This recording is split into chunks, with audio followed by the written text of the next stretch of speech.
Here to help us celebrate the holiday season is author, blogger, podcaster, and all-around amazing mortician, Caitlin Doughty. But first, some music and some wisdom from America's most beloved hobo singer, the great clown tramp himself, the wonderful folk singer and truly one of my favorite musicians of all time, Fergus Blanders. Hello there. It's me, Fergus Blanders. Duncan asked me to come over here and do a little Christmas special for his Duncan Trussell, whatever the fuck it Family is. Hour. It's called the Duncan Trussell Waste Family of time. Not really. Exhibitionism. All right. Sad.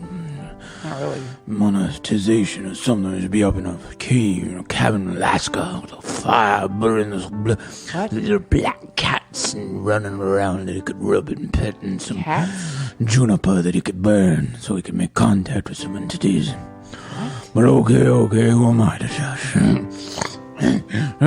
Christmas is the time of the year where the numb, dumb, and full of cum gather around there and pretend to be happy. And many of us out there who find ourselves completely alone with numbers in our phone that don't work anymore because whoever we want to call is long gone, dead, lost. They judge us while they sit around the fire feeling nothing. Their souls have been distracted by their own ignorance. What about some Christmas music, Fergus?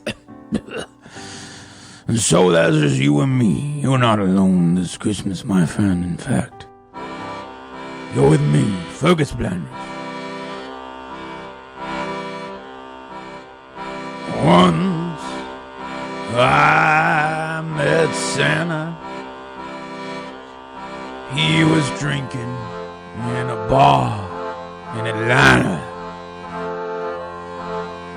His arms had been blown off from a drone strike. The drone had been operated by the global elite who want to destroy Christmas and take away our guns, our wonderful holiday traditions. The banks repossessed his sleigh. He had lost his way. Told me that he was sleeping in some rented Airbnb. So I bought him a whiskey, and he sang this to me. If your heart ain't been broken, don't matter how many gifts you open, you'll never know the meaning of Christmas time. And even if this unremitting pain that you're feeling in your heart and you're feeling in your brain tricks you into thinking that it will never go away, don't let your blindness hide your kindness. Fake it until you make it, and you will see that giving is living, and love and life are really the same thing. Giving is living, and love and life are really the same thing. He had been singing for a while, but I had sort of tuned out. I'd been texting with my cocaine dealer, Larry Leno. He's still in Atlanta if you need some great blow. I like to have a white Christmas, you know what I mean. I asked him what he'd been saying, but the door was kicked in by the secret police and he was dragged into an unmarked car. I imagine they took him down to Peppermint Valley, where all the elves and Mrs. Claus and all those who had something to do with Christmas are currently being interrogated, injected with high-powered psychoactive chemicals along with Larium, the malaria drug, to destroy their identity. You see, there is a war on Christmas being waged by the global elite. And though I do suspect that Duncan has been compromised by the 1% and is using his podcast as a platform through which he can spread propaganda and lies, I'm grateful that he allowed me on the air because, as many of you know, I've been deplatformed from Patreon, YouTube, Instagram, and America Online for only speaking the truth, which everyone knows, the red pill, so to speak, which is that every woman has a small vibrating reptilian egg and right beneath her neck and right above her spine that sends evil thoughts into her mind, which is why my wife left me for a chimney sweep. I walked in, his rod hammering into her mouth as she wept tears of orgasmic joy. And I know that if I can at last be allowed one permit, that's all I need to get to Antarctica, I can burn down the reptile colonies that are responsible not only for global warming, but for the power that has been given to the Clinton network, which at this very moment in there too much eggnog infiltration of every woman's mind is filling our nation with fear. Where are they? Fergus, thank you so much. I knew you were gonna cut me off. You've been compromised by the elite. What are you even talking about? There is no elite. We're all just people. We're all just people. We're all just, except for the ones of us that aren't. The ones of us that turn into reptiles. You and all the others have been corrupted by the moon. I love your music. Which is actually a alien satellite, which is making the women on this very flat earth acting like demons, basically, which is why I was deplatformed from the... Can we talk off mic for a second? Sure. Yeah, we can talk off mic, I guess. Sure. You're not gonna kill me, are you? Of course not.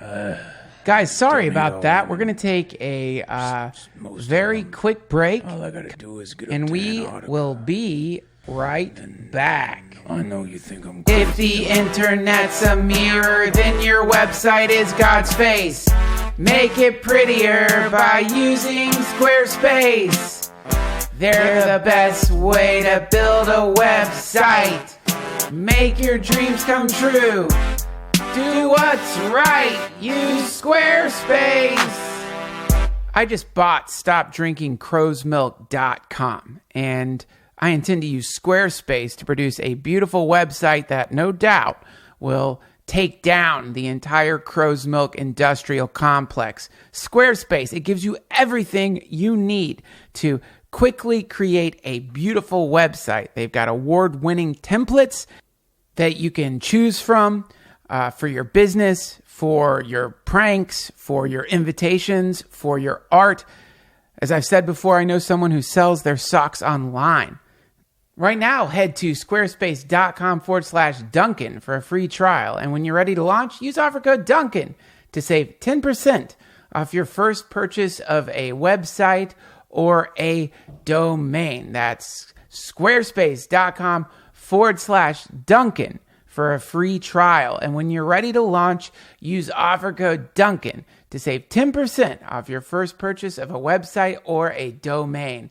Thank you, Squarespace. All right, we are back, friends. Unfortunately, Fergus was a little sick. He had too much eggnog. And, the thing about it is he seems to have brought his own crow's milk to the house.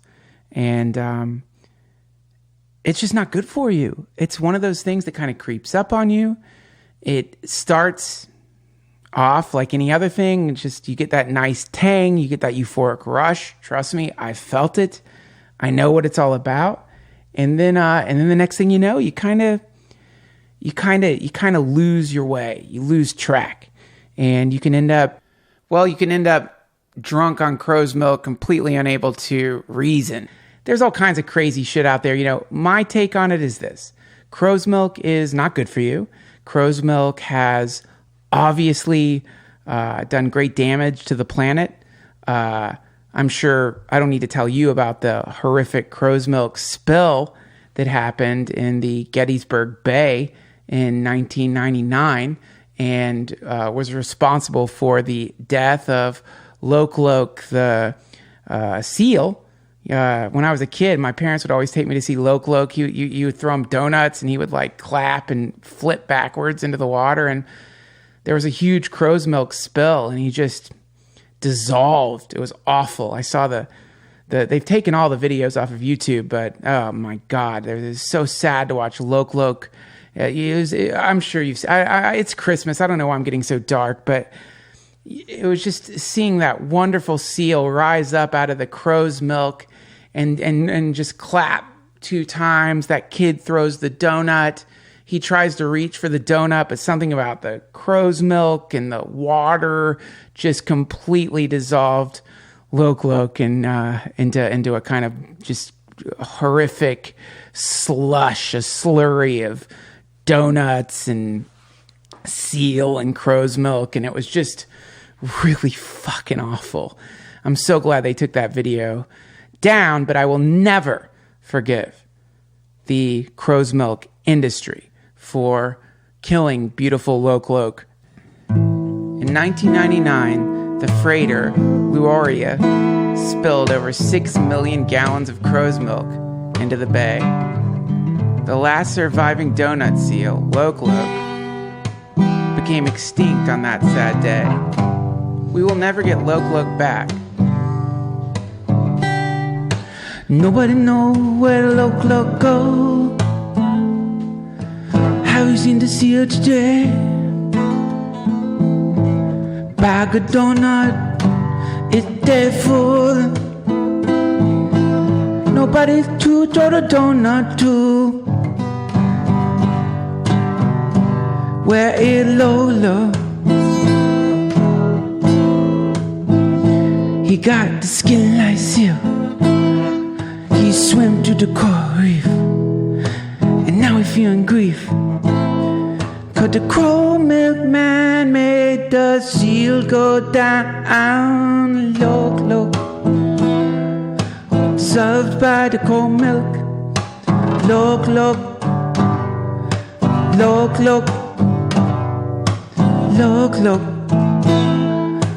child of the king of the sea.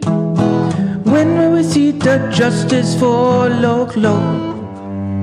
Every day, over 7 million animals go extinct due to the environmental impact of the crow's milk industry. We have lost Loke, the last donut seal, and soon could lose the cherry tart otters of Bolivia and Lady Olivia, the hash brown squirrel. For only $10 a day, you can protect our planet's precious snacking otters. Go to stopdrinkingcrowsmilk.com to find out more. Stop drinking crow's milk today. And now a word from our sponsors. I want to download the universe, but my internet's too slow. Whenever I try to download a star, all I get is black holes. I need an Eero. Much thanks to Eero for supporting this episode of the DTFH.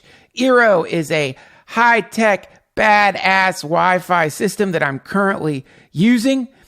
I live inside a massive maze, and in the walls of the maze, there are trembling, gelatinous, sentient cubes that get in the way of my Wi-Fi signal, which is why I'm really enjoying my Eero Wi-Fi system. I had a one router upstairs. Now I've got routers in the upstairs and the downstairs of my house. It's a distributed system that makes it so that I can have fast Wi-Fi everywhere. My Wi-Fi is not degraded by the dark things living within my walls or by my walls themselves.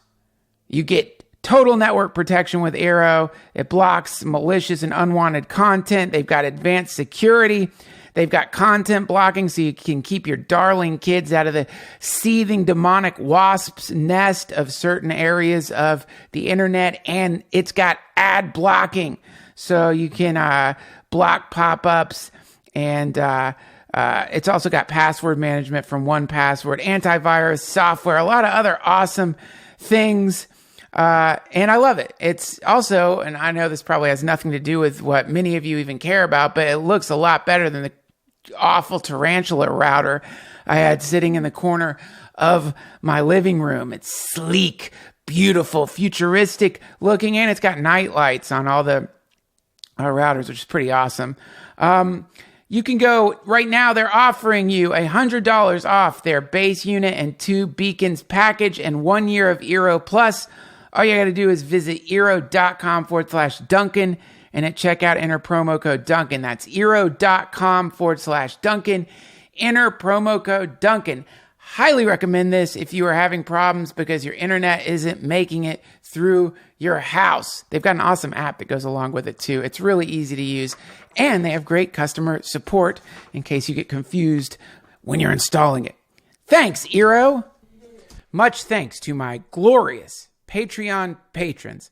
I offer to you 1,000 mudras, oblations, obeisances, and gleaming smiles. You are my master, my mistress. You lord over me, and I am grateful for your benevolent and merciful discipline and compassion.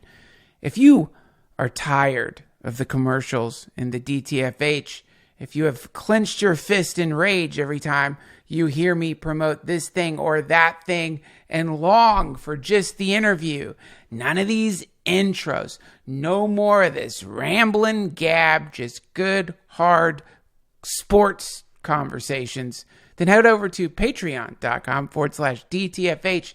Subscribe and you will have access to commercial-free episodes of the DTFH along with, at least once a month, an hour of me going pure deep ramble, just on and on and on. There's lots of stuff over there. There's some music. Soon I will be streaming to Patreon. And of course, there's a Discord server where you can interact, communicate, network, and come home to your family. The DTFH family. Head over to patreon.com/DTFH and subscribe. I live in a neighborhood where I like to know who my neighbors are. And I'm sure you're like that too. You don't want to just sleep next to strangers. You want to know the politics, philosophy, history, internet search history, and the goings-on of all the neighbors within a 10-mile radius of your home. Unfortunately, because we don't have the scanning technologies necessary for us to do a deep probe into our neighbors, we just can't know everything. But you can let your neighbors know something, which is you don't support the crow's milk industry. Head over to DuncanTrussell.com and click on the shop, and you're going to find bumper stickers where you can proudly show your neighbors that you don't drink crow's milk, and you could tell them the only sentence that matters these days, which is stop drinking crow's milk. You can stick it on your bumper sticker. You can stick it on your garbage cans. You can stick it on the side of your house. We were hacked at the shop by the Crow's Milk Lobby, and they got into our design, and we actually have some bumper stickers that say drinking crow's milk. Obviously, this is not an endorsement of the crow's milk industry. Do not put that on your car. People will think that you are pro crow's milk, which is sure to get you fired from any job or from any job you're applying to. And definitely you're not going to go on any dates that are going to work out for you. And people are probably going to break your windshield when you're outside of your car. Not that you would deserve that, but you just shouldn't drink crow's milk. Also, I've heard that some people are taking the drinking crow's milk and putting it under the stop and stop signs. don't do that. I'm pretty sure that is probably a federal offense. You could very easily get executed by the state for doing something like that. But so don't do that, even though it would seem that you could just take that drinking crow's milk and put it under the stop and a stop sign. And then anyone driving by would see stop drinking crow's milk. But that would be illegal. So don't do that. Please, please, please don't do that. I don't want you to get into trouble. And I certainly don't want to get into trouble. And as a staunch anti-crow's milk person, I am 100% nonviolent and against breaking any rules or laws given to us by the glorious state. I bow to our noble world leaders. All right, friends, we have for you today a wonderful conversation with someone who is an expert on a topic that over the past few years I've become perhaps a little more familiar with than I might have liked to if I was thinking about it growing up. But the familiarity with it has given me a kind of peacefulness and a kind of appreciation of life that I feel really lucky to have. And in my encounters with death, you run into hospice workers and care workers and people who show up when someone is transitioning. And these people are like angels, and they quite often have a very calm presence that is exactly what you need if you are experiencing the fascinating and psychedelic and obviously very sad experience of saying goodbye to a loved one. Caitlin Doughty is a mortician. She is an advocate in the death positivity movement. She is part of the Order of the Good Death, which is a wonderful group of experts in various fields who are really revolutionizing and modernizing the way we transition. And it's a really important and beautiful thing for people to be doing, because for whatever reason in our culture right now, people are really scared of dealing with the reality of our impermanence. And I know what you're thinking, Duncan, you're an android, you're never going to die. This is true. But that doesn't mean that I can't appreciate the situation that you humans are in, knowing that at any moment you can just slump over and that's it. I'm really lucky that my friend Connor Habib connected me with Caitlin. And so, without further ado, open your hearts, radiate the great love of the 14 Templars of the highest sphere of the 9th Aeon of Gorlax, and send as much love as you can towards our wonderful guest, Caitlin Doughty.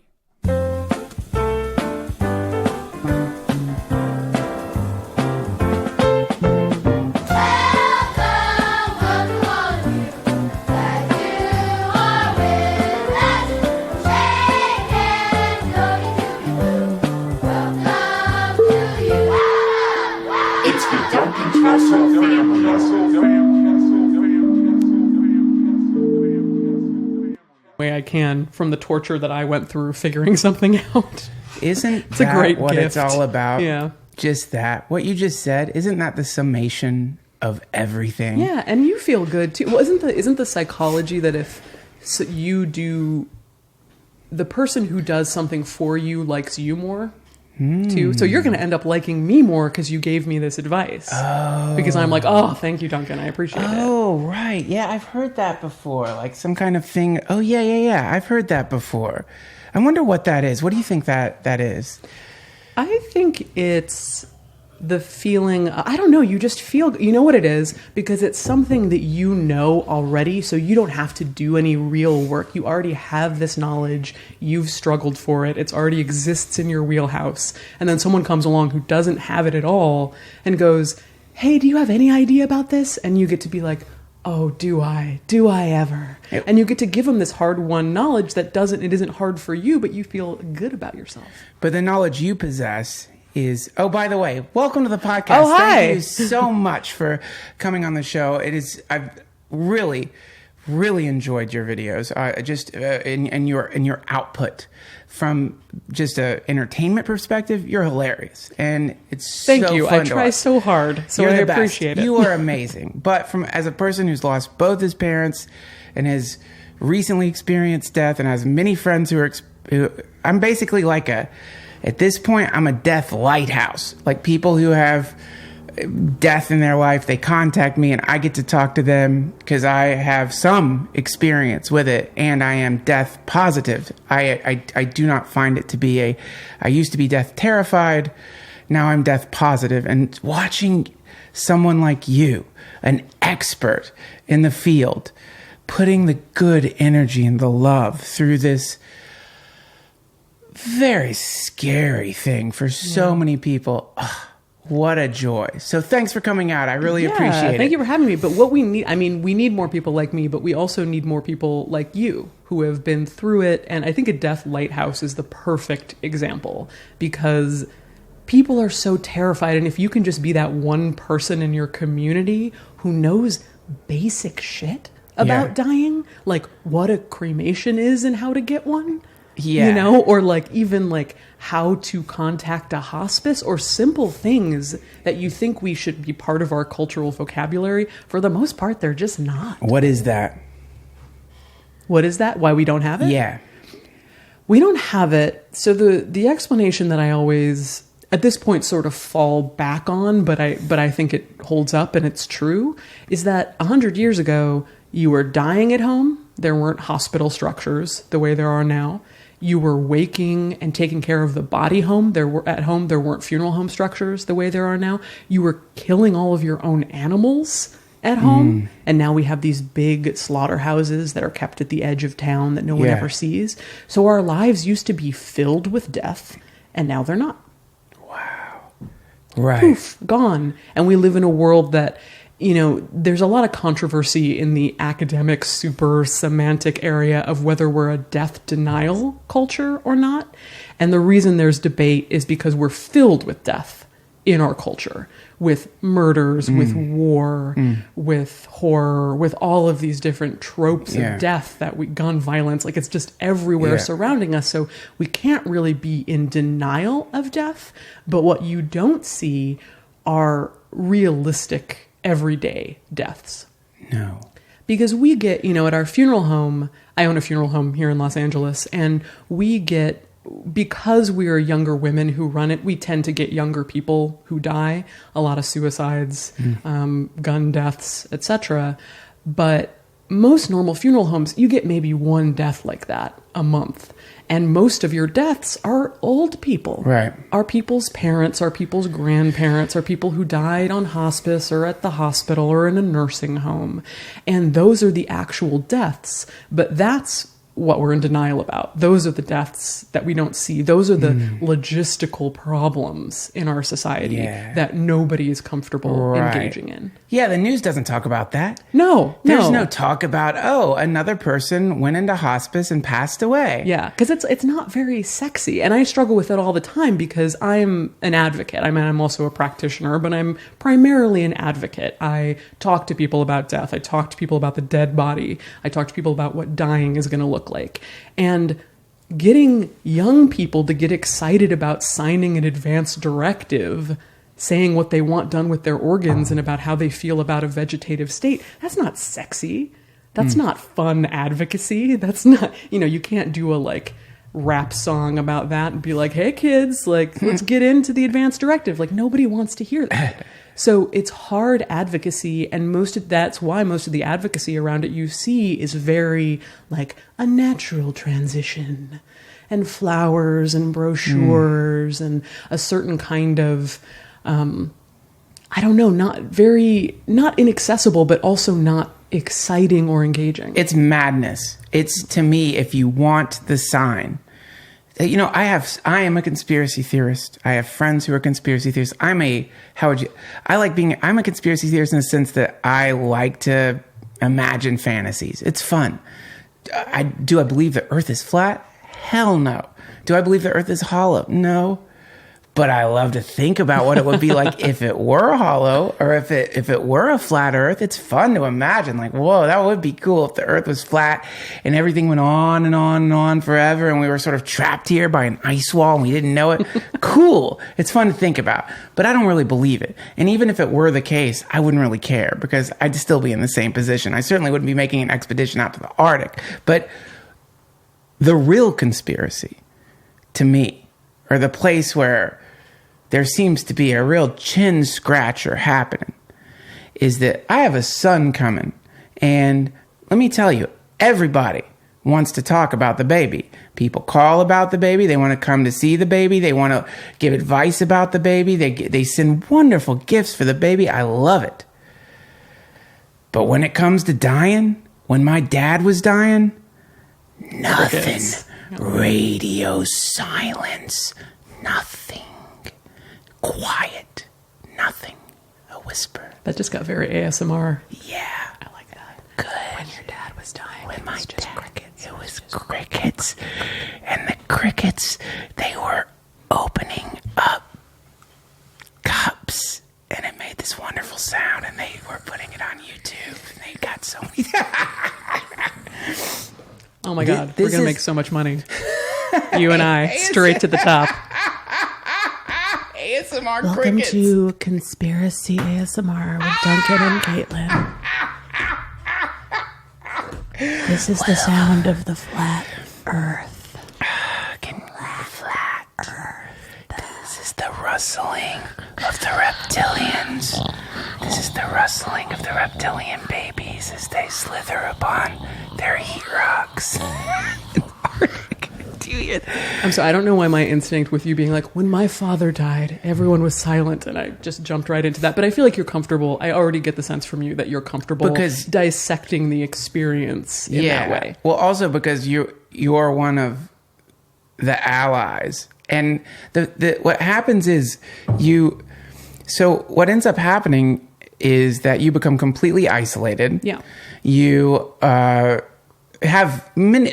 This is not in any way to say that people love you and they want you to be okay, but they're just scared and they don't want to deal with it, and so they don't want to talk to you for a second, and that's okay. But you end up being completely isolated. But then the allies come, and the allies are you, and you always know when they're there. You could look at each other in the eye, and you know, oh great, you're not going to act all heavy about this thing, and I don't have to like comfort you because my dad died.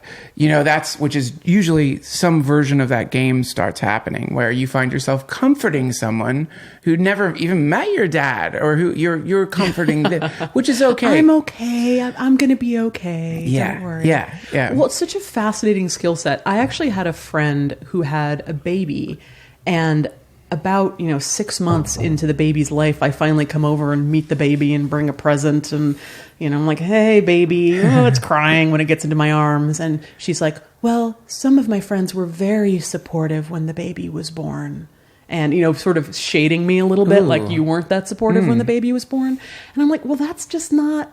A lot of people love babies. You had a lot of people who were so stoked that you had this baby. Yeah. I'm the one who people call when their dad's on hospice. Yeah. Or when their dad's dying, or when their, dad dies in a tragic boating accident. Yeah. That's where I come in. And that's my skill set. Because I like babies, they're cute, but I'm not thrilled with them. I'm not thrilled when your dad's dying, but I know it's something that I can do. And like you said, as a lighthouse, it's something that I have the capability, I have some knowledge. And more than anything, the more that you do death work, the more that you can just be a normal person around someone who is experiencing death, either dying or, a caregiver or a close person to someone dying. That's right. Because my sense of when when your dad dies, say in a tragic way, you want your friend there for support, but you also want your friend there to make you feel normal. You want to joke sometimes. Yes. Maybe you want to talk about how he was kind of an asshole sometimes. Yes. Maybe you want to talk about some shared experience that you have. Right. It doesn't all need to be gloom and doom. No. You're there to normalize things and just make them feel less alone. Like somehow they're going to be able to get back to normality someday. That's as right. like a preview of still feeling like part of the community. That's so cool. And if you can be the person, that's what I'm saying. We need more people like you. Like if you've been through that and you feel like you can just show up for someone and be normal, God, that's like worth its weight in gold. It is. And this is, I think I actually, I don't remember which, I don't know which clip it was I was listening to, but you were mentioning something about death doulas. You said this, and so now I have the son coming, and since I have more experience with death than birth at this point in my life.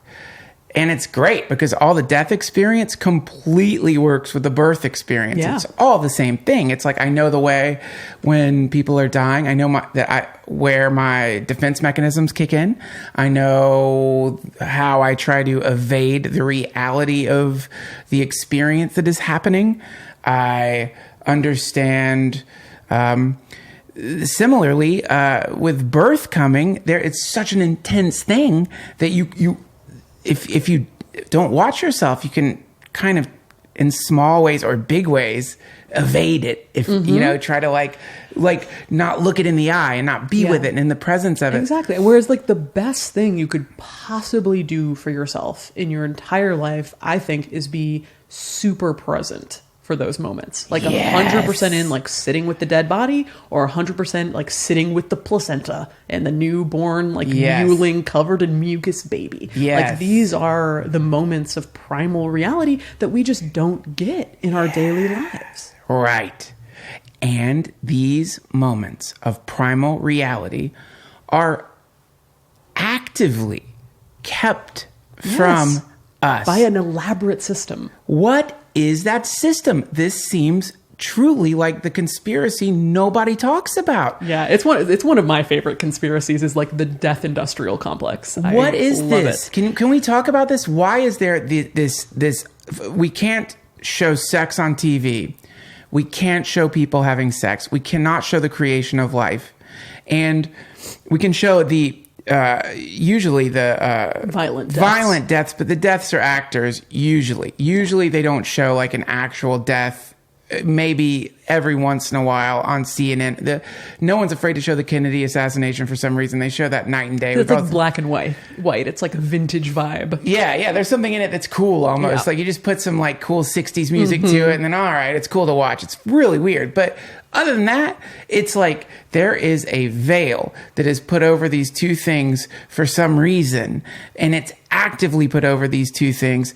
I want to know who's drawing the blinds and why are they drawing the blinds? Right. Well, I can tell you for death, and I can tell you my theories, which I don't even know if they're theories. I think they're facts. I'm going to put them out there as facts. Cool. So what happened? It really happened around the turn of the 20th century. So you had, and keep in mind, this is the extent to which it happens is an American convention, is a United States convention. Right. It happens to some degree in many other places in the world, but the U.S. is really the king, is the mafia don of this kind of cover-up of death. So you had the American Civil War, and during the American Civil War, you saw the rise of embalming, which is chemically treating the dead body to keep it fresh a little longer, to stave off decomposition a little longer. Was this because people were dying far away from home and they wanted to get them? Okay, exactly. Gotcha. So the history is that you had all these northern soldiers going down to the south, dying on the battlefield. It was really important in the Protestant ethos of the time that you see the dead body. So the train conductors were getting all of these decomposing corpses on their train, and they would go, nope, kick them out. We're not doing this anymore. You can't pile up your decomposing corpses in my train. So you had these enterprising young men who were embalmers who would follow the battles, battlefield to battlefield, like ambulance chasers, going to the battles and setting up their tents. They would prop up abandoned bodies that they had embalmed from the battlefield to show their work as little advertisements, like window advertisements for their skills. And you would pay them to basically at that time disembowel the body, put some arsenic in the body to preserve the body. Arsenic's a preservative? It's a preservative. They don't use it anymore because it's terrible, but Yeah. it's now they use formaldehyde, but at the time they used arsenic. And then So that was a dangerous job. It was a dangerous job, and they would send the body back up north, and it would preserve it for that period of travel, which it was an interesting innovation. But what happened? Wait, I'm so sorry. This is a lot of information, and it's really and cool that's information. that's the intro. We haven't even gotten to the explanation yet. Okay. So you would get your uncle would come in a train. Yes. Stuffed with arsenic? Just not stuffed with sawdust, actually. At the time, the embalming was they would disembowel you, meaning they would remove all your internal organs, because that's really where decomposition happens, is in the gooey middle part of your body. So they would disembowel all your organs. They would stuff you with sawdust or something to keep you, your stomach extended. And then they would fill your body, your circulatory system, with some kind of preservative. Were they using pumps to get how did they pump it in there? Yeah, so now it's a difference between how they did it then. Then they had mostly something called gravity embalming, which means that it would just kind of come from a higher place above the body, and then that would drain. So you want to drain from the vein and push in through the artery.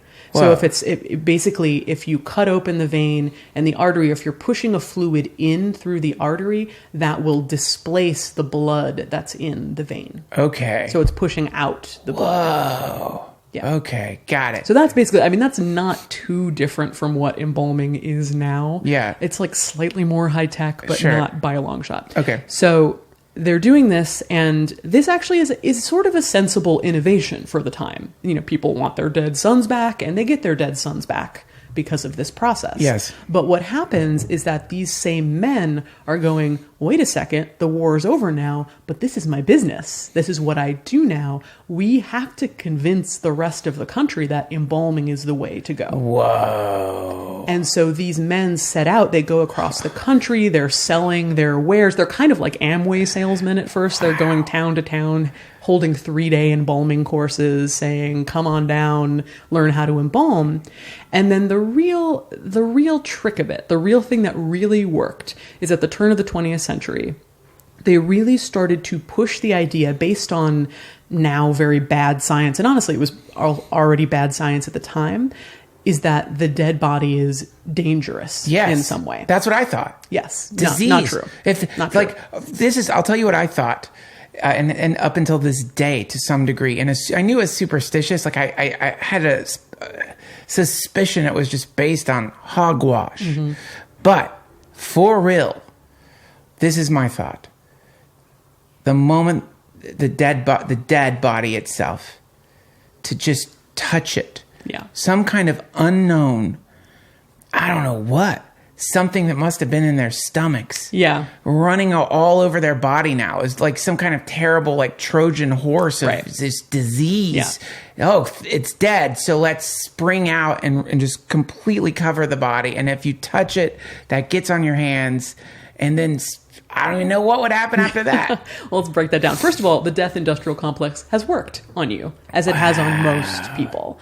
So unless the person who died had Ebola or avian bird flu or one of these incredibly rare, wildly infectious diseases, in which case the CDC would come collect them immediately and take them for cremation. They wouldn't be going to a normal funeral Save some money home. that way. Yeah, exactly. Did your dad have Ebola? That sucks, but good news. Government's going to take care of it. So unless that's the case, your body almost instantly becomes far more safe the second that it dies, because not only are the viruses and the bacteria dying off pretty quickly, those don't live in your body that long. Also, the things that are infectious about a sick person or a dying person are what? Coughing, sneezing, pooping, bleeding, all of these things that get you. They stopped doing that when they were dead. So that's a positive. That's as far as keeping your safety intact. Oh, wow. But if you're able to, say, keep your dad under hospice and wash him and dress him and do all these things, that he's completely safe. Right.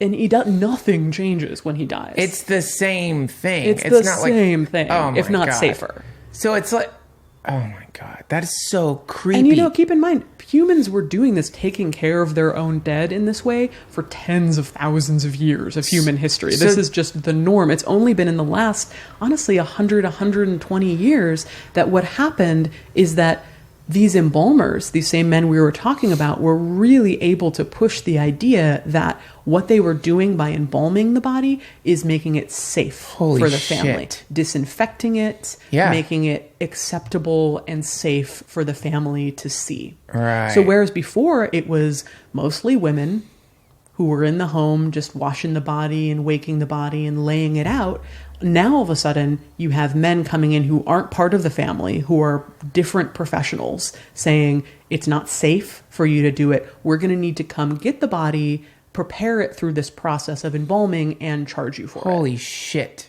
So what it almost, did you say, waking the body? Waking meaning like viewing the body, laying it out for the family to come around and hang out with it, basically. So all of a sudden, it now starts to, in the early 20th century, move towards this financial model, this capitalist model of death, where you have to turn your body over to a funeral home to take it, drain the blood, put in the chemicals, put on the makeup, put him in a suit, and essentially sell your dad back to you. Wow. And they can't necessarily let people know. And what I do primarily is I advocate for something called home funerals, which is not that complicated. It's just you taking more initiative with the death. So say your dad dies at home on hospice, you don't have to call anyone right now. It's not an emergency. He's not decomposing immediately. No. He's not getting dangerous. He's dead now. He's going to be dead 2 hours from now. Everything is okay. It's not an emergency. And just to the degree that you feel comfortable sitting with that primal reality, as we said, sitting in that moment. Wow. Feeling the feelings that come up, and only calling a funeral home when you feel ready. This is so great. It's too late for me. You know, both parents passing, it was just it was not like this. Mm-hmm. That no one sat with us and was like, listen, the body's not diseased. No one would no one would tell you this. No one. The body, you could just hang out with, you probably should hang out with her or him for a while. Just sit with him. It's okay. No one said that. And also, it's not like there is some great desire in people to hang out with a dead body. Well, you know, that's complicated. And that's something that I'm always thinking about and negotiating, because the people who do it, the people who have some inkling that they might want to do it but aren't sure, and then they're given the permission, they end up having this magical transformative experience. I say it's like chocolate and puppies. Like, that's the kind of feedback that you get. It's people love it. And I wouldn't keep doing this work if I didn't keep hearing that. Okay, let's talk about that experience. What do you think that is? I think there's a lot of things going on. I think that, first of all, especially now, when is it that we're giving ourselves, honestly, any quiet time or space in our lives, period? Right. And having a dead body sitting there. And first of all, like, if I brought a random corpse into this room right now and are like, we're going to sit with it, that's horrifying. That's a horror movie, right? Or a great podcast. Or a great podcast. In fact, let's go out to my trunk right now. I had to test the waters, but I think you're ready. But a random corpse is scary, but like, this is, you know, your wife, your parent, you know, your child, God forbid. Like, this is someone who meant so much to you in your life. So that changes, it adds this sacred tenor to the whole thing. And I've worked on thousands of dead bodies in my career, but there's still something so magical about a dead body. Even after seeing so many of them. Yes, they're very dead, but they're these like, it's so uncanny valley. It's this shell of a person, but they were once animated. And so it's almost like, you know, I know that you talk about magic and think about magic. So the idea of having some sort of talisman or object that like at one time was like very pregnant with meaning, and then it's not anymore, but like it's still radiating that energy. Yes. That's what I think of a dead body. What's It's that this, like, energy? I don't know, because I'm pretty secular. I'm a pretty secular person. So I don't read it in those terms, but I say this all the time. I have to borrow sacred language for it. I'm a secular person who has to borrow sacred language because that's what... What do you mean by secular? I mean by secular, I mean that I think that the soul or whatever was animating the body has left the building when death occurs. So I think it's left the building, and I personally don't believe that it's gone somewhere or transitioned to some other state. Do you believe it was ever in the building? I believe that there are things that animate a person. I believe that the brain is magic. In my, I mean, that's not like, a profound quote, but I do believe that there is a sort of magic to animation in a human. Yeah, but I guess I'm more interested in what's left over when someone dies. Personally, that's my area. That's my space. That's my passion is thinking about what happens to, especially the people who are still alive when they're in the presence of the dead body, because that to me is like, okay, you're sitting there, you're looking at Dad. He's dead. It's hour number 2. He's starting to get cold. Yeah. His eyes are starting to sink a little bit.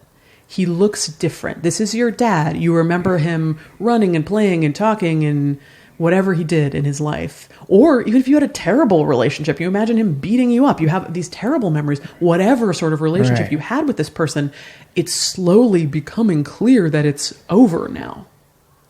That you can see him changing, and you can see this whole universe that you live in changing. And you're also looking at him and you're like, wait, death is real. Oh shit, like this is a corpse now. This is going to be me. Am I going to be a corpse? Like, spoiler, yes, you are. What does that mean? What does that mean what does that mean for you? What does that mean for how you're living, for how you're existing, for how you're interacting with the world? Yeah. And then you're also thinking about, okay, I have this time. I'm not on my Twitter.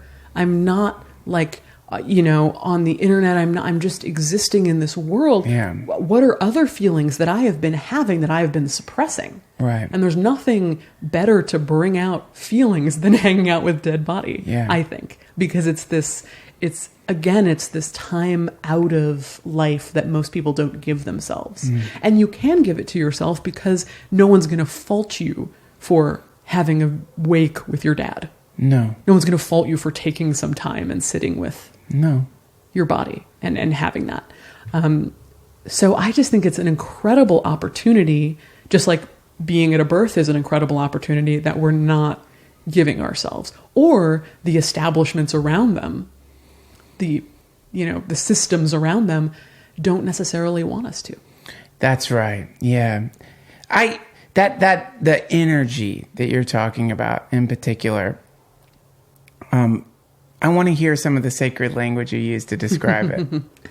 Well, okay, so you mentioned death doulas earlier. Yeah.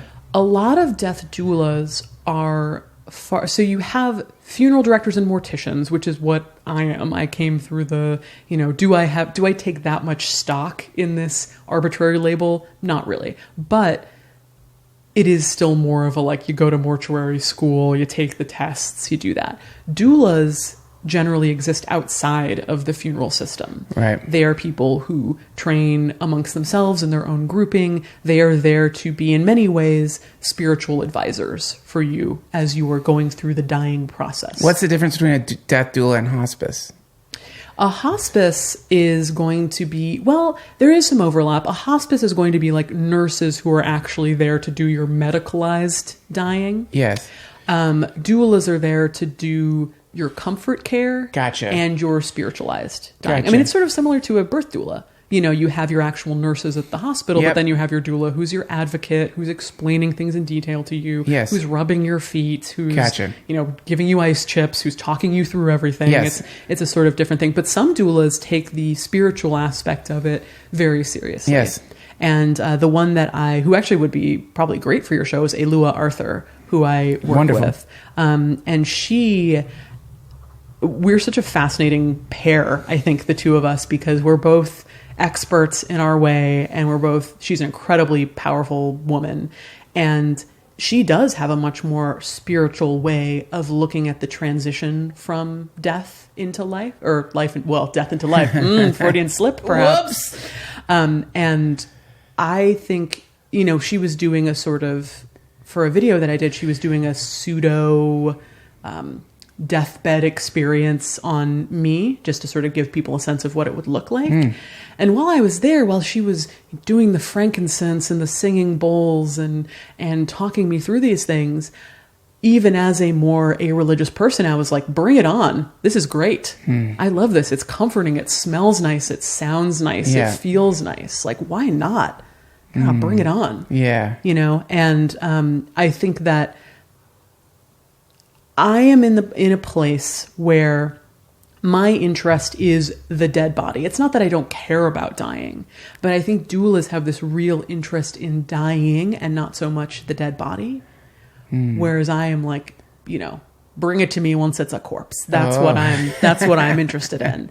And, but at the same time, it does have to be this continuum.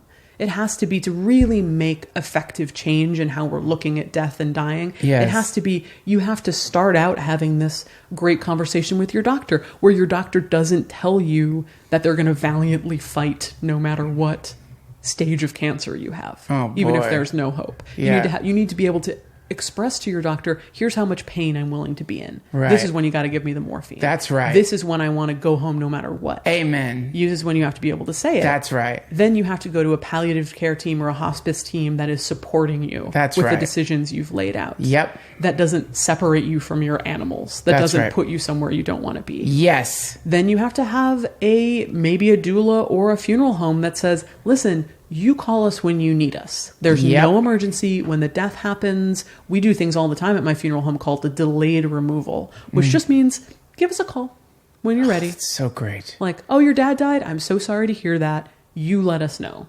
Wow. If you have any questions, let us know. But other than that, we're going to leave you alone. Goosebumps. And just leaving people alone is because people need that initial permission. Such compassion. But there's nothing, it's sort of intuitive. Like, there's nothing I really need to tell you about sitting with your dad. What's the name of your funeral home? It's called Undertaking LA. I'm going to have to bring my dad back to life so we could do it again. Yeah, I don't know if you need that experience again. But, we're here for you in your time of need, Duncan, whatever you need. So compassionate. It's so compassionate. What you're talking about, no one wants to talk about. No one wants to broach. And here's what happens to so many people. By the time the dying person is ready to start talking about it, their mind is disintegrating. Yes. So they can't talk about it. They're not able to articulate exactly what it is they want. Because they had been hypnotized by movies. Man, I just watched, and I thought it was so good when I was in college.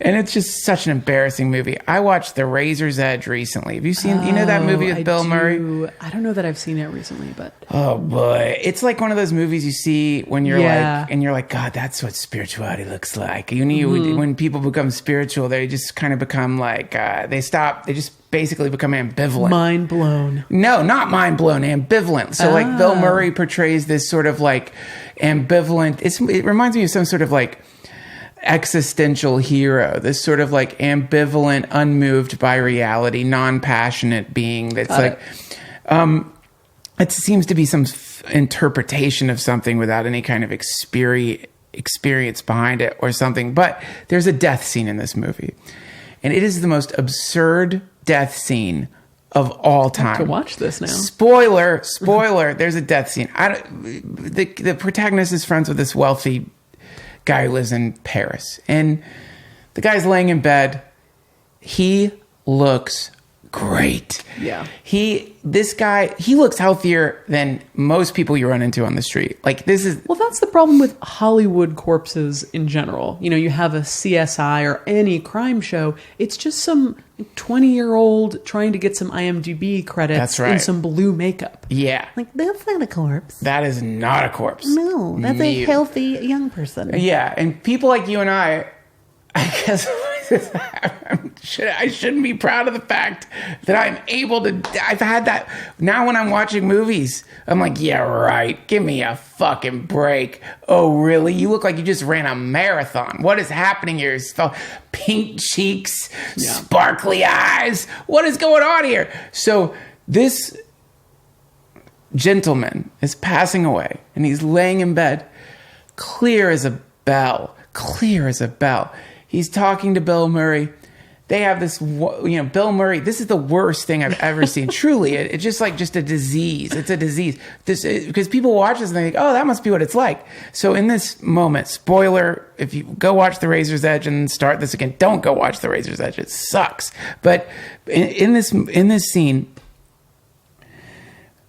Bill Murray has fabricated some kind of invitation to a fancy ball and is lying to this dying person to make him feel better that he's been invited to some royal ball. Mm-hmm. And the dying person, so that's number one, lie to the dying. Is this a comedy? No, it's a series. It's based on a book by The Somerset Maugham, right? Yes. Okay. And the book is this is sort of, I guess, in the, the genre of Steppenwolf. Who wrote Steppenwolf? Herman Hesse. Yes. Yeah. It's like this kind of spirit, when the East came to the West, spiritual. Okay. But, and it's, it's wonderful, but it's terrible because it ends up getting all way too dry. And the idea of the spiritual person becomes a person who is devoid of feeling, or somehow just is numb. Somehow, when it came to the West, people read in a book, the wise mourn neither for the living nor for the dead. That's from the Bhagavad Gita. Yeah. And the interpretation, when you read it and don't experience what that stoicism. Really means. Yes.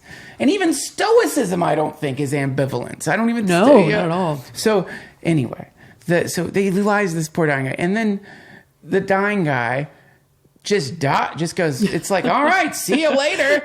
Kind of looks over to the... sorry, I won't be able to make it to the ball. I'm out of the universe. Not even just literally gone. Insane. Yeah. So people see that shit and they just assume, I'll start planning for this thing.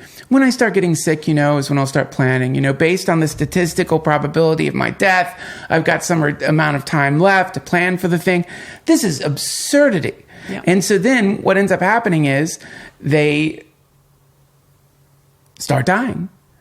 And right away, your mind goes. Your mind is out of here, man. You're fluctuating through the past, present. You're just going into the past. You're talking to your husband who died 20 years ago. Right. That's right.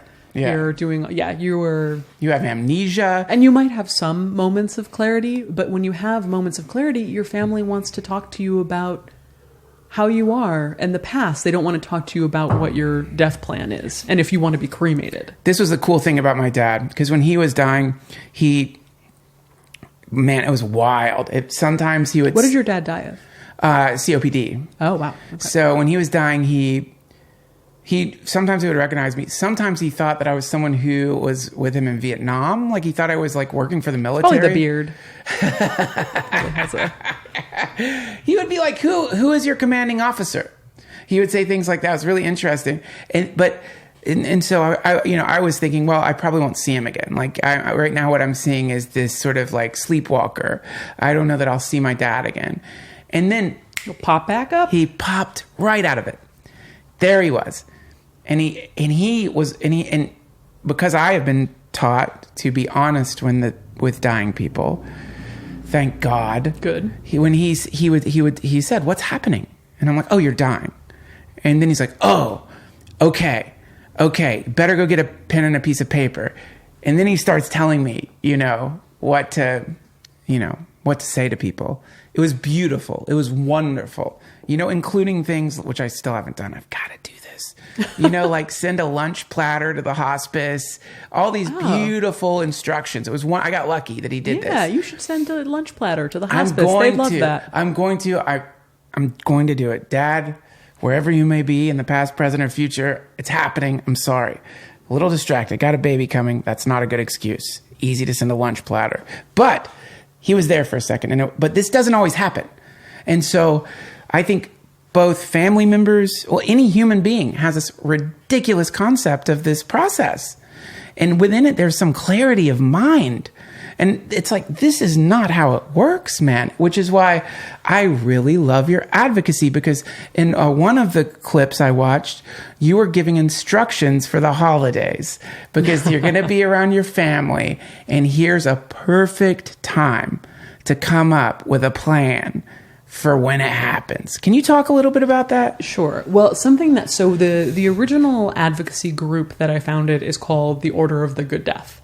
And recently, I think mostly this year, there's been talk of why are we using the term the good death at all? Isn't that too, what about all of the bad deaths? Does that mean that you can never have a good death if you've been shot? Or if you're a trans victim of violence, or if you have, isn't that ignoring those people? And my contention is so many people have bad deaths now. And the fact is, unless you have some kind of plan for a good death, you're not getting anywhere near it. Yeah. And you have to, if a good death, or just even like a calm death is your goal, that takes so much work. That's right. In our culture. That's right. It takes so much work. The forms alone. The forms alone, yes. And the logistics after you die are huge. No one knows about this. Nobody knows about it. No. And people will say, I've been on the phone with this, Verizon for 2 days. Yeah. Welcome to somebody dying. Think about how annoying just having Verizon miss a digit on your social security number or something is in life. Imagine trying to get off a phone plan when someone dies. Right. It's crushing. So you have to have the right people working with you. You have to have the right ideas. You have to have the right logistics set out, or it's just going to be a nightmare. So when I say good death, I don't mean that like everyone should have a mandolin playing next to the dying person and their soul should ascend in magic and everybody's going to have the most privileged death in the world. Right. By good death, I mean just something resembling that which you want, what the dying person wants, and what their family wants. At least have around you what you might want if you were going to take a comfortable nap. Yeah. How about that? Just a nice situation where a nice situation.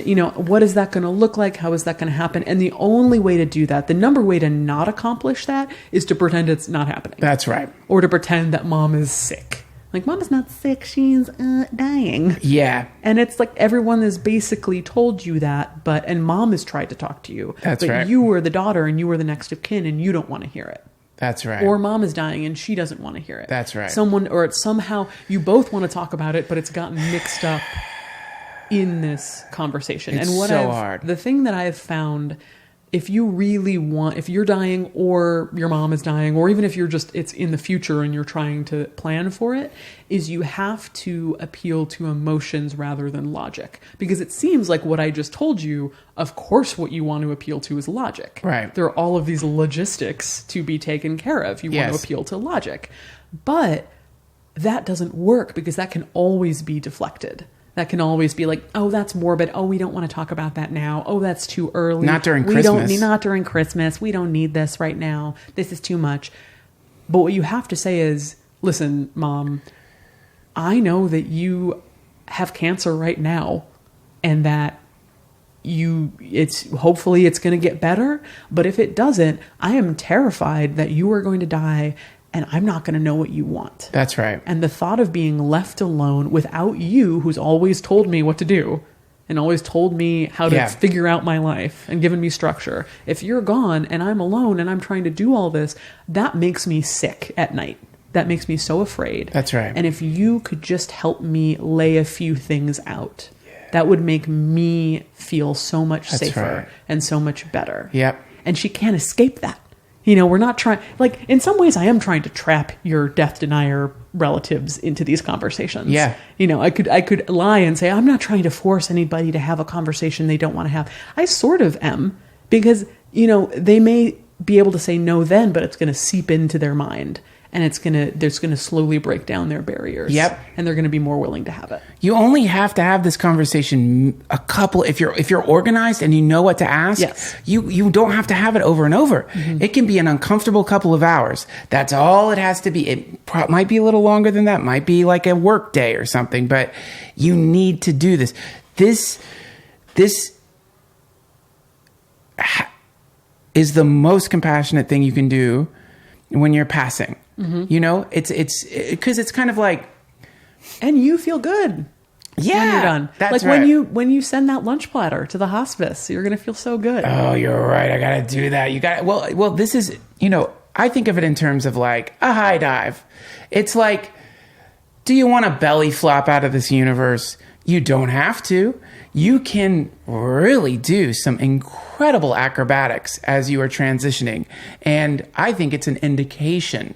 And also... because if not, someone's going to come up behind you and push you. That's right. That's right. And that's when you belly flop. And you belly flop and you're yelling and you smash into the water and it's very confusing to say the least. And you had 2 months standing up there on the high dive. Yeah. And finally someone is like, okay, your time is up. I'm going to push you from behind. That's right. And the to give your loved ones the gift, this wonderful gift of just an organized plan that has no mystery in it. Here's my social security number. Yes. Yeah. Just simple thing. Here's my bank account number. Here's who I'm leasing the car from. I've contacted them. They're expecting your call. All of these things. So you can make a list of 15 things. And there's so many romantic mysteries about someone's past, but like their mother's maiden name, which you need for the certified death certificate. Yes, you Isn't do. that one of them? Yeah, that's right. That's not this. the romantic mystery about Dad that we need. And also, I think within this conversation, a lot of beauty can start happening. Oh, sure. Like, what an amazing, like, you know, you have all those talks about mom's maiden name, and then it becomes what hasn't been said all of a sudden. That's right. And that is why I would add one thing to this. If you could do it with consent and you would be comfortable doing this for your own self, record it. Record it. Because you might miss some data, but also you're going to have an eternal conversation. Forever you will have this. And, you know, this over time will be a thing that at first you'll never want to listen to it. You won't want to touch it. You'll put it in a drawer. You won't want to even listen to it. But at some point, maybe you'll never listen to it, but maybe your child will want to listen to it, or their child will. And so in this way, an echo of the life force of this being can continue to sort of reverberate out into this realm. And so I think that's I would just add that to the conversation that you would have. And also, the other thing about it is, in my training, which is not secular, the idea is that the energetic state of the dying person, that momentum of dying, it's not like it smashes into some kind of wall and is annihilated. It's not as though suddenly that energy is like, goes against all the laws of physics as we understand it. It's not as though suddenly whatever that is just is gone. It's from a 1 to a 0. Well, it's interesting that you say that, because I feel... So the other part of my advocacy is natural burial, which means just... Because the traditional burial now in America is you dig a deep hole deep into the earth, you put a big concrete vault into the ground, you then put the embalmed, chemically altered body in a sealed casket. Keep them safe. It's safe down there. You never know what's down there. Put some airbags in that thing. Exactly. What put if it there's down an there earthquake? into the... Well, what if the backhoe in the cemetery drives over it and pops it all open, which happens often. I'm sure. Goes into the vault, and that body isn't coming anywhere near the earth at all. So a natural burial is just, you know, what other cultures would call burial, which is a hole in the ground, very shallow, body goes into it, decomposes naturally, just in a simple shroud or simple decomposing garment of some kind. And when you talk about the energy in the matter not hitting a wall, but moving forward, I feel that so strongly with the actual matter of my dead body. So if I had any spirituality at all, I would say it resides in the idea of my body decomposing. It brings me so much comfort to think of my body decomposing. Oh, wow. I don't want to be cremated. I don't want to, because when you cremate a body, you skip over that decomposition. It heats up your body to the point that all of the organic material just kind of floats out through the smokestack, and then you're left with inorganic bone fragments. That's right. If you're embalmed, you're preserving your body to the point that it essentially mummifies beneath the earth. But if you have your body in very rich soil, it's expertly designed to break down the body quickly in a matter of 1 or 2 months, breaking down the body and sending your atoms back into the universe to do their work, to continue. That's where I see reincarnation. Oh, I see. Is in the matter, the physical matter of my body being allowed to decompose. Well, I mean, here, the good news about whether there is this reincarnation in that way or reincarnation in some other way is we don't need to worry about it. Yeah. That's taken care of. Yeah. But it helps me. And this is what I tell people all the time is like, think about what makes you feel. You're not going to feel good about dying, but when you think about, people are like, oh, it doesn't matter what happens to my body.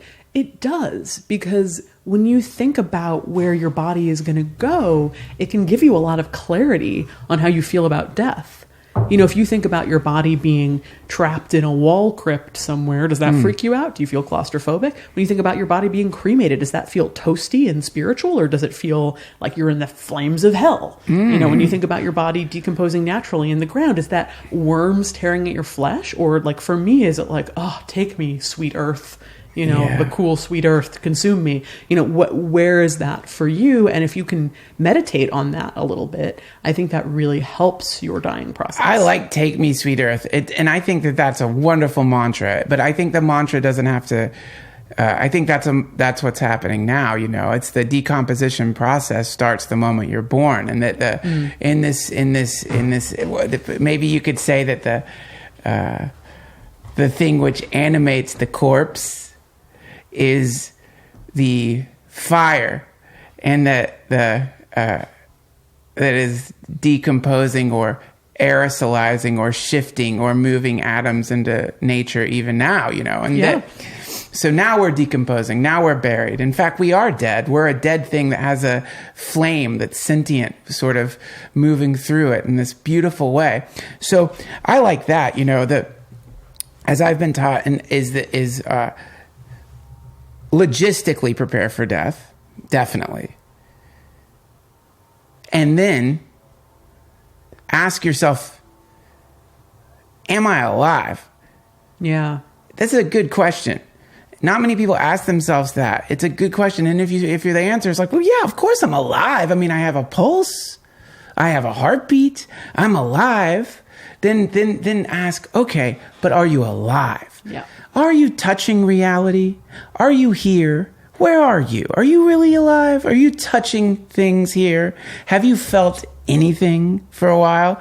And so these moments of birth and death, as you're discussing, when this, in fact, in Buddhism, there's a practice, I'm sure you've heard of this, where the monks sit at the edge of a charnel ground, and watch the decomposing corpse and meditate by the decomposing corpse. And they do advise, as you're looking at the discoloration of the skin and the way the eyes are sinking in, and then when the advice given is, understand that's you.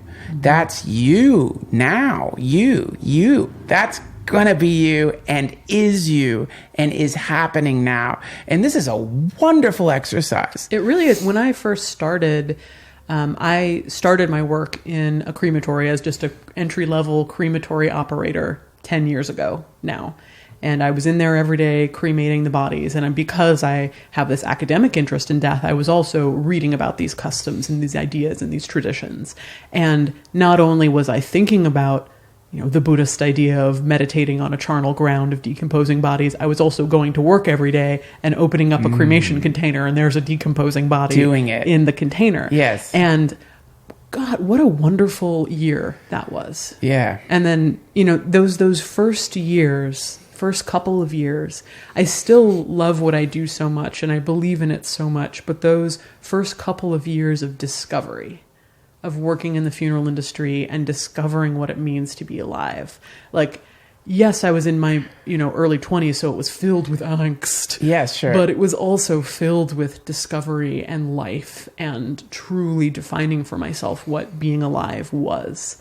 And if I could go back to that first year in the crematory and do it again, I think I would. Well, not to repeat anything, but just to feel those feelings again. And any time you start that journey, it's going to be the hardest, most wonderful year of your life. Let's talk, and we have 15 more minutes. It's 2:16 right now. Right. I know. Okay. Wow, that went fast. Yes, it did. And so does life. Yeah. Now, I would like to ask you a strange question to end the podcast. And so forgive me because it's kind of like esoteric and weird. Okay. If death is a mirror, what is it reflecting? Oh my God. Okay. There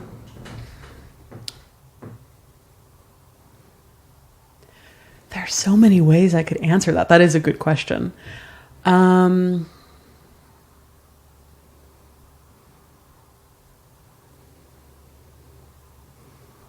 I think it's reflecting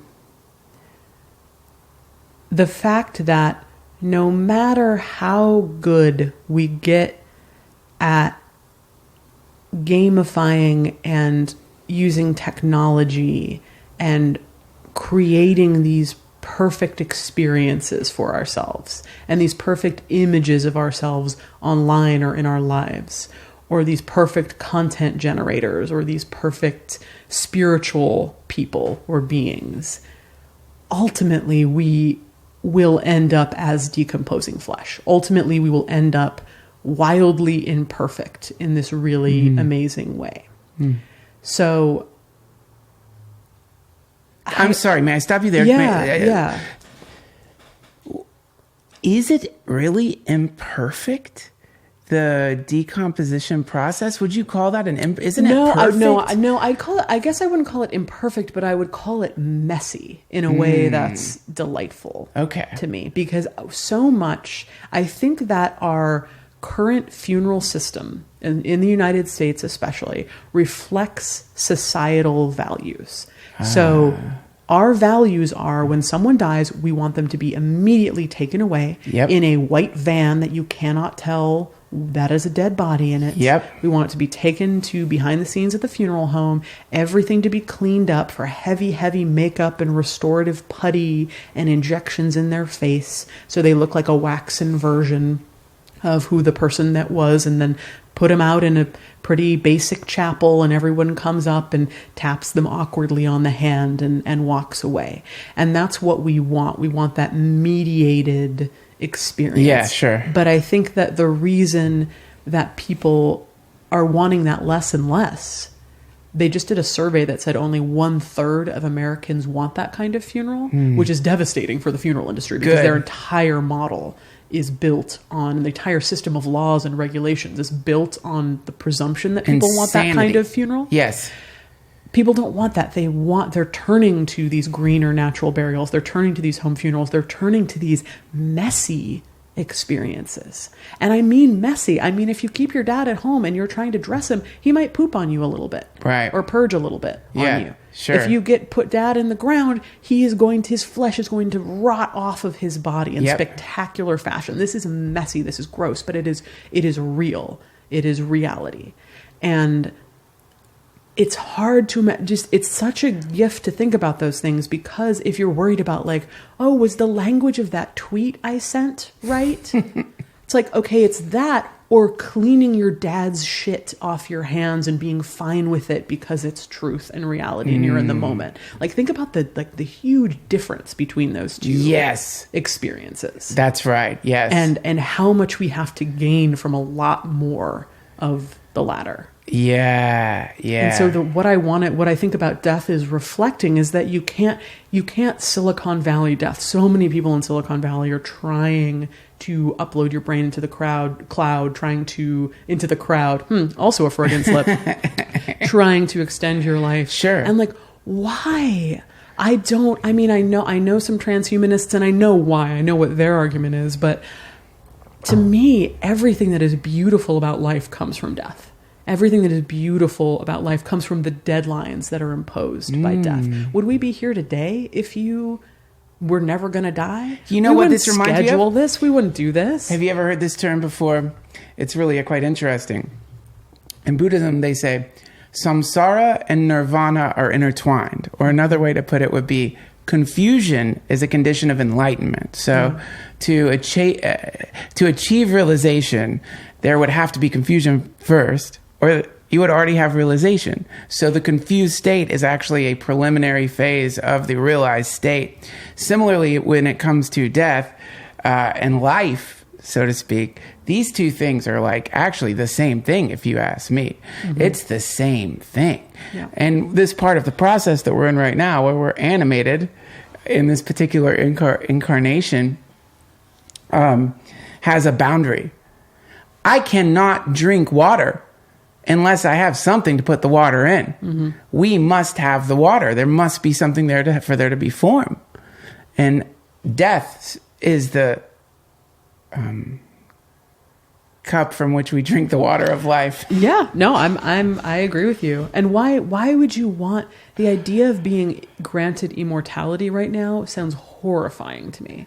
Absolutely horrifying. The idea of that I would walk around in this same flesh sack forever. Like all of my desire to achieve and change and create would be gone. Oh, we have 8 minutes. I have some bad news for you, and I'm so sorry to say this, because, and I think it's a philosophical disagreement that we have, but you are making a very intense assumption, and the assumption is that you are not immortal.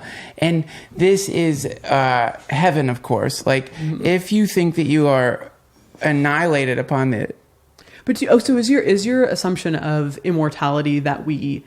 So I'm talking about transhumanism. I'm talking about extending life in this body. Oh, the transhumanists are just, technology replicates natural forms. The blockchain replicates, it seems to be that the blockchain is replicating some kind of like energetic state, a sort of metaphysical quality to the universe, prana or whatever. They figured out a way to, in some weird way, shift some spiritual energy into some form and then turn that into money. It's a kind of like very, very complex, confusing lead into gold situation. So I think technology is like when you throw paint on the invisible man. It reveals forms that are already there. So these technologists imagine they're the ones who are doing the thing. But I think it's more that these forms already exist, but they're like showing up around us when we couldn't see them before, because technology is like allowing us to is scrubbing some things and we see it. But I guess my question to you is, do you feel like you would be doing the same things you are doing now? You would be having the same work, the same child, the same life that you currently have if you believed that you were going to live to be 200 years old? Oh, well, I think that, I think if there was some guarantee of listen, you are definitely 100%, no argument about it, going to live for 1,000 years or something like that, then potentially there could be the needle could go in one direction or the other. It could either go to the direction of where you just become a kind of temporal trust fund kid, I guess. That's what I believe would happen. That's what I strongly believe would happen. Right. Is that our motivation is based on deadlines. Right. Well, this mystery here is good, I guess, but the bad news, I think, for people who, if you think that there is annihilation, true annihilation, as in Shiva level, gone beyond the gone somehow, beyond paper shredder gone. We're talking gone. Somehow a miracle occurs and you are given full relief from what it is to incarnate. Or as Richard Dawkins says, death is the anesthesia that saves us from the pain of life. If this is true, then we are all so lucky, because it means that that is paradise. That is such perfection beyond perfection, if that is true. Unfortunately, I do not think it is true. I'm afraid that there is a momentum. So you think that when I believe myself to be annihilated at death, which is something that brings me great comfort, you think that I am lying to myself? Well, no, I would say that it's similar to not lying to yourself. I would say that it is first of all, wonderful if this is the case. Wonderful. It is, from my perspective, So we seem to agree on that. You just think that it's not the case, and I think that it is. well, yeah, I think that it's. So we agree on the premise. We just don't agree on the reality. It would be similar to me saying, everyone goes to heaven. Mm-hmm. But in my, it's that I don't mind if other people go to heaven. I just don't want to go to heaven. No. I mean, what you're describing is heaven. Annihilation is heaven. So you think we're not granted that? You think we're not granted annihilation? I think that if the universe, I think that there is the possibility for annihilation, but it's not related to the death of the physical body. I think that we can be annihilated by a practice, and that through that there can be a remembrance or a connection with what we fundamentally are, which is emptiness. But I think that okay. So tell me my plan. Tell me what I need to do. What's my 10-step plan to achieve annihilation? It's another podcast, I'm afraid. I'm ready. Sign me up. The good news is this. Here's the good news. Okay. The good news is we are simultaneously annihilated and not annihilated.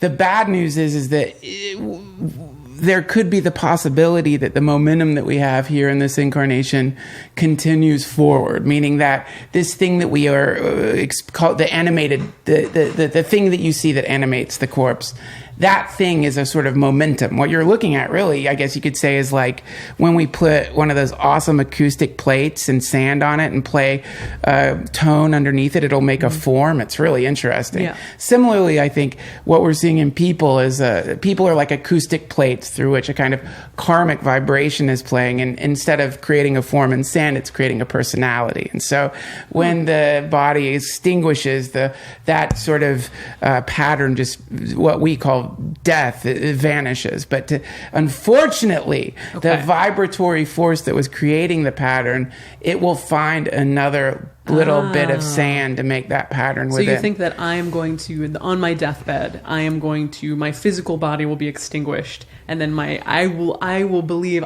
sweet annihilation comes to me, but actually my vibrations are going to go to another place, and I'm going to be like, God damn it, here I am. That's kind of what happens. Here I am. It's a little bit like you're a radio that thinks that when the batteries run out, the transmission stops. Okay, well, I guess I'll cross that bridge when I come to it. You sound like the Buddha.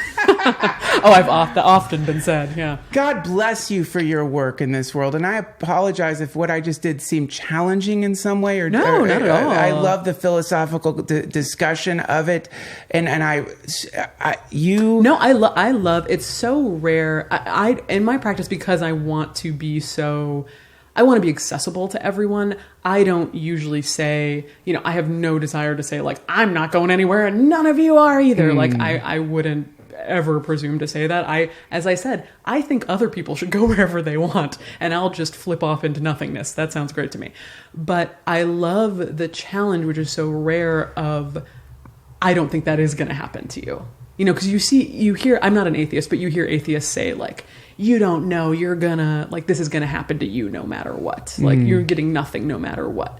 But I love the challenge of sort of the flip of that, which is me saying, like, annihilation, and someone saying, like, I don't think so. Well, maybe some hope I could offer you is that you don't have to die for that to happen. Your impulse to want this flip off to happen is the impulse towards realization. It's just that you've created a situation where your body has to die for that to happen. And that's a little bit of a that's sort of like putting off dessert for a long time, I'm open to it. Whenever grand, this is why I'm not an atheist, whenever grand spiritual realization and integration wants to show up, and I'm here. Oh, it's there. I am a funnel. Let me tell you, come on. You are a funnel, and it's you are funneling such love and compassion into this world, and we are so lucky for the work that you're doing. Thank you so much for taking time. Thank you for having me here. I am so grateful. And how can people find you? Please let the listeners know. I know lots of people have questions for you and love to connect. Sure. I have a series called Ask a Mortician on YouTube, which has a lot of sort of basic questions and answers and insights into questions